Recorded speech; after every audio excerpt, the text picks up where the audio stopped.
एक दिन की बात है। गेंदा सेठ गुस्से से बड़बड़ाते हुए जंगल की ओर चले जा रहे थे।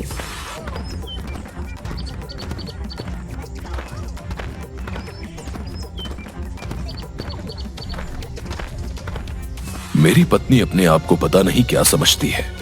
जरा सा भोजन क्या कर लेता हूं, आसमान सर पर उठा लेती है। अब मैं गांव में नहीं रहूंगा, जंगल में ही रहकर अपना जीवन व्यतीत करूंगा। हाँ। अचानक गेंदा सेठ की नाक में ताजा ताजा फलों की सुगंध टकराई। अरे, ये तो ताजे ताजे अमरूद और सेब की सुगंध है। वैसे भी घर से चलते हुए काफी दूर निकल आया हूँ। मुझे तो बहुत तेजी से भूख लगने लगी। मैं क्या करूं? गेंदा सेठ इधर उधर देखने लगे। तभी उन्होंने देखा कि एक साधु हाथों में फलों की टोकरी पकड़े हुए जाल में बंद था। अरे, लगता है मुझे भूख कुछ ज्यादा ही लग रही है। जाल में बंद जानवर भी मुझे साधु नजर आने लगा। मैं कोई जानवर नहीं, साधु ही हूं। अरे साधु महाराज, ये तो आप ही हैं, लेकिन आप इस जाल में कैसे बंद हुए? ये किसी शिकारी की करतूत है। जरूर उसने ये जाल जंगली जानवर को पकड़ने के लिए फेंका होगा और गलती से इसमें आप फंस गए। और शिकारी आपको ले जाकर क्या करेगा भला? आपको बाजार में कौन खरीदेगा? मूर्ख, बकवास बंद और मुझे इस जाल से आजाद कराओ। अब जरूर साधु महाराज, लेकिन वो क्या है कि मुझे भूख बहुत लग रही है। आप उसके बदले में क्या अपनी टोकरी के सारे फल मुझे खाने को देंगे? क्या? ये तो बहुत सारे फल हैं। क्या तू सारे फलों को खा जाएगा? साधु महाराज, आपके ये फल मेरी भूख तो नहीं मिटा पाएंगे। हाँ, लेकिन फिर भी मेरे पेट में जरा सा वजन पहुंच जाएगा और थोड़ी सी ताकत आ जाएगी। हाँ, ठीक है, जल्दी से मुझे इस जाल से आजाद कराओ। साधु की बात सुनकर गेंदा सेठ खुश हो गया और उसने उस जाल को जमीन से उखाड़ दिया। साधु आजाद हो गया। तो तूने मुझसे फल मांगे हैं, लेकिन तूने मेरी मदद भी की है। ये ले, ये सारे फल, जाकर इन्हें आराम से बैठकर खा ले। अरे साधु महाराज, इतने फल तो मैं खड़े खड़े ही निपटा लेता हूँ। इतना कहकर गेंदा सेठ सारे फल बड़ी फुर्ती से खा गया। लगता है तुझे भोजन से बहुत प्यार है। मांग, क्या मांगता है? मुझे और क्या चाहिए साधु महाराज, मुझे तो बस बहुत सारा भोजन चाहिए।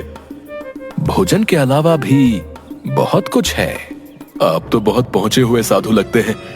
आप मुझे कोई ऐसा वरदान दीजिए जिससे भोजन मुझसे कभी भी अलग ना हो पाए। गेंदा सेठ की बात सुनकर साधु जोर जोर से हंसते हुए बोला, जा, मैं तुझे वरदान देता हूं।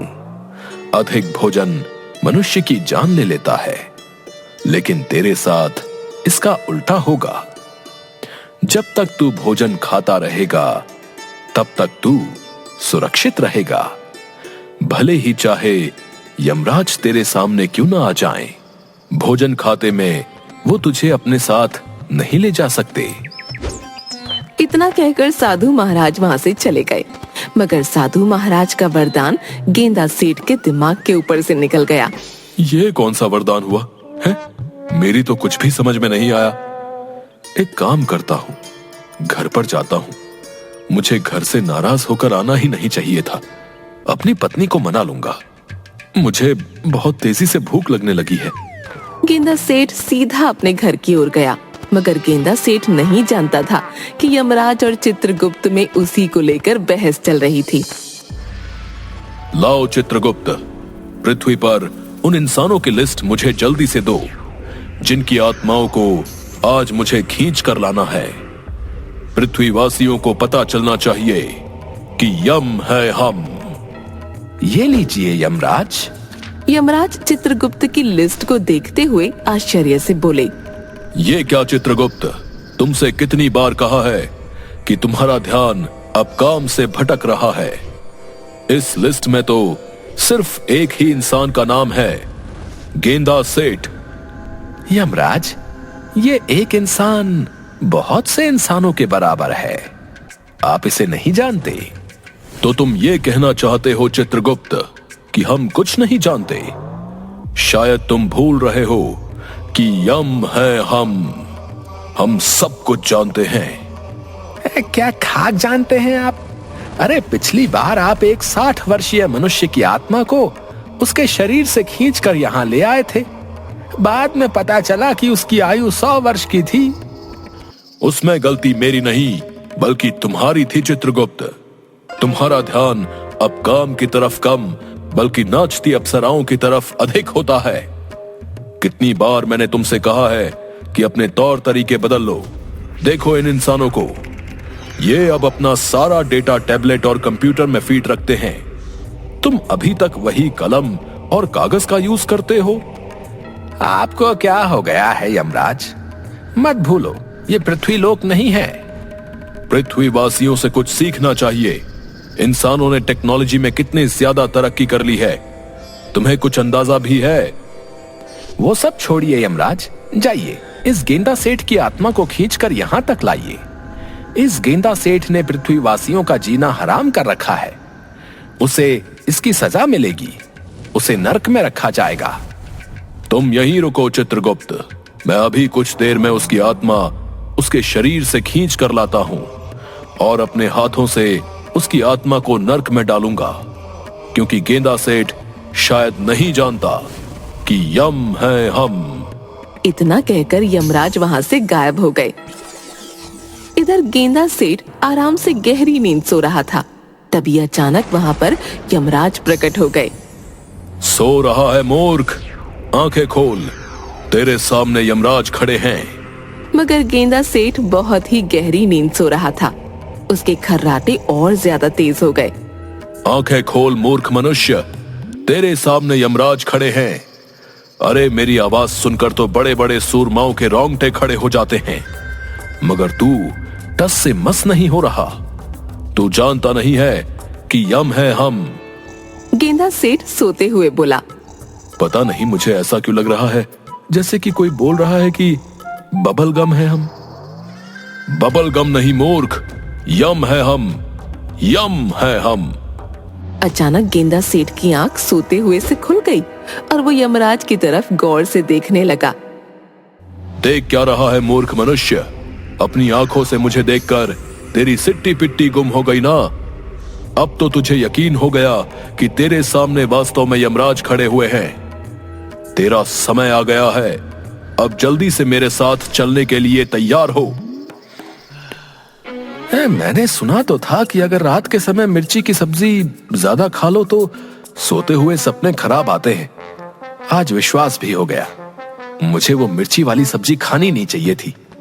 कल से मैं थोड़ी कम मिर्ची खाऊंगा, तब मुझे अच्छे अच्छे सपने आएंगे। ये जो कुछ भी तू देख रहा है मूर्ख मनुष्य, वो सपना नहीं बल्कि सत्य है। तेरे सामने वास्तव में यमराज खड़े हैं। इतना कहकर यमराज ने एक चांटा गेंदा सेठ के गाल पर जड़ दिया। अरे मेरे सामने तो वास्तव में ही यमराज खड़े हैं। हाँ गेंदा सेठ, ये मैं ही हूँ यमराज। अब तुझे पता लगेगा कि यम है हम। गेंदा यमराज को देखकर रोते हुए बोला। मुझे मत ले जाओ यमराज, अभी मैंने इस संसार में देखा ही क्या है। मूर्ख, इस संसार में तू पूरे 50 वर्ष बिता चुका है और मैंने सुना है कि इन 50 वर्षों में तूने 50,000 लोगों का जीना हराम कर रखा है। क्या अब और लोगों को परेशान करना चाहता है? अचानक गेंदा सेठ के मन में उस साधु का विचार आ गया और वो मन ही मन अपने आप से बोला। उस साधु ने भी आज यमराज का ही जिक्र किया था। हो ना हो वो पहुंचा हुआ साधु इस बारे में जरूर कुछ जानता होगा। मुझे उसके वरदान के बारे में गहराई से सोचना होगा। जरूर उसके वरदान में कुछ ना कुछ छुपा हुआ है। गेंदा सेठ साधु के वरदान के बारे में गहराई से सोचने लगा और उसकी आंखों के सामने साधु के दृश्य घूम गए। जा, मैं तुझे वरदान देता हूँ। अधिक भोजन मनुष्य की जान ले लेता है, लेकिन तेरे साथ इसका उल्टा होगा। जब तक तू भोजन खाता रहेगा तब तक तू सुरक्षित रहेगा। भले ही चाहे यमराज तेरे सामने क्यों ना आ जाए? भोजन खाते में वो तुझे अपने साथ नहीं ले जा सकते। समझ गया, मुझे ऐसे यमराज के सामने रोना नहीं चाहिए, बल्कि कोई योजना सोचनी चाहिए। अब जब आप मेरे सामने आ ही गए हैं यमराज, तो फिर आपके सामने मेरी क्या ही चल सकती है। लेकिन मेरे एक प्रश्न का उत्तर तो आप दे ही सकते हैं ना? मैं एक प्रश्न का उत्तर नहीं, बल्कि सैकड़ों प्रश्नों के उत्तर दे सकता हूं, क्योंकि यम है हम। मैंने सुना है ईश्वर दूसरों को भोजन खिलाने से बहुत प्रसन्न होते हैं। क्या ये सत्य है?